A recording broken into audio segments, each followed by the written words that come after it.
Sa ating latest satellite images naman, makikita po natin na malaki yung posibilidad ng mga pag-ulan, partikular na sa may bahagi ng Palawan at Mindanao. Maari po magpatuloy yan this weekend.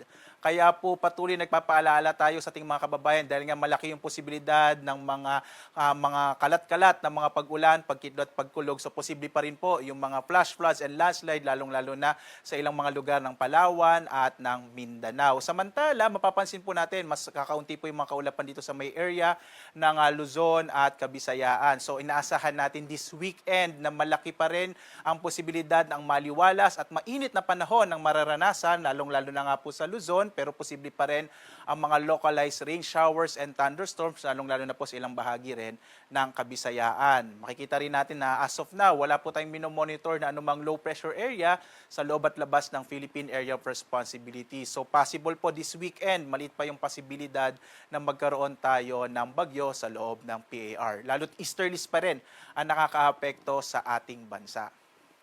Dito nga sa Luzon, inaasahan pa rin natin malaking bahagi ng Luzon ay patuloy na makararanas ng maaliwalas na panahon bukas. Mainit na panahon pa rin ang mararanasan at ang agwat ng temperatura natin sa Lawag na sa 26 to 33 degrees Celsius. Sa Baguio, 18 to 25 degrees Celsius. Sa Kamaynilaan naman, 24 to 35 degrees Celsius. Sa Tagaytay, 24 to 32 degrees Celsius, habang sa Legazpi 25 to 32 degrees Celsius hanggang 37 degrees Celsius naman ang mararanasan sa Tuguegarao. Posible rin yung mga localized thunderstorms sa bahagi ng Luzon, bagamat hindi natin ito inaasahan na magtatagal at hindi natin inaasahan ang malalakas na mga pag-ulan.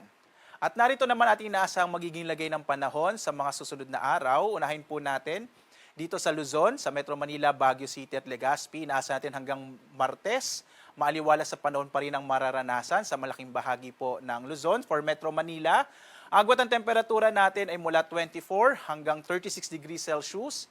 Sa Baguio City naman, 17 to 25 degrees Celsius, habang sa Legazpi nasa 25 to 33 degrees Celsius.